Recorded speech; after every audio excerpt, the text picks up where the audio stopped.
अस्सलाम वालेकुम। कल ही हमने मार्स और सैटर्न के ऊपर वीडियो बनाई थी जिसमें कहा था कि अब बहुत ज़्यादा अनप्रेडिक्टेबल टाइम शुरू हो जाएगा।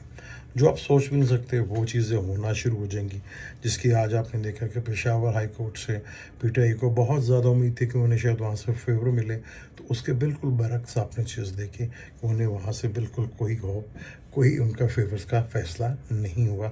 यही मार्स सैटर्न की अनप्रेडिक्टेबल चीज़ें हैं जो वो करता है, जिसके बाय बर्थ चार्ट में होती हैं, तो वो तो बहुत ही ज़बरदस्त उनके लिए होता है। लेकिन यहाँ पीटीआई के लिए चीज़ें जो हैं वो काफ़ी हद तक मुश्किल हैं, और मुश्किल चीज़ें हुई।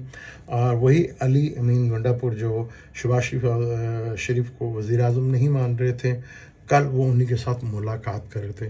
क्या ये चीज़ अनप्रेडिक्टेबल नहीं थी? यही टाइम का असर है, और ये तो अभी शुरुआत है। अभी ये तो पूरे 45 डेज़ रहना है। उसके बाद मार्स और राहु का कंजक्शंस है, और उधर से मरकरी का नीच के घर में रहना, और राहु का साथ, और मरकरी केतु की बैड एनर्जी लेके साथ चल रहे हैं, यानी केतु की एनर्जी भी लेके वो साथ चल रहा है।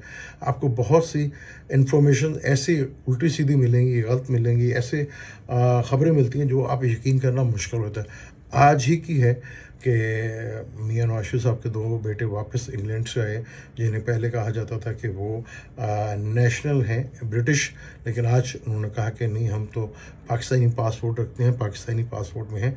इससे पहले वो क्या कहा गया था? ये मरकरी की चीज़ें हैं जो कि बहुत गलत फहमियाँ करवाती है और गलत चीज़ें भी करवा देती है, क्योंकि पिछला बयान कुछ और था और मौजूदा बयान कुछ और है।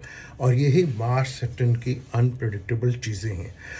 पीटीआई के अक्सर जो बाहर बैठी उनकी लीडरशिप है, वो मुफावत और पैचअप या मुफाहमत करें उस पे लगे हैं, जिसकी वजह से उनकी सीटें कम होती चली जा रही हैं। मुफाहमत या आप कह लें कि पैचअप इस्टेब्लिशमेंट पे और इमरान के दरमियान होगा, जब दोनों एक दूसरे से एक कदम पीछे हटेंगे, और वो ज़रूर होगा। जैसे मैंने आपको इलेक्शन से पहले एक 2 दिन पहले वीडियो में कहा था कि बहुत ही अनप्रडिक्टेबल टाइम है, इलेक्शन दोबारा हो सकते हैं, ये चीज़ें बहुत ही ज़्यादा अनप्रडिक्टेबल होंगी। तो वो टाइम अप्रैल से लेकर अगस्त तक का मैंने कहा था, ये हो सकता है दोनों इमरान खान साहब और मौजूदा हमारी इस्टेब्लिशमेंट एक एक कदम पीछे हटें, और वो जो पैचअप होगा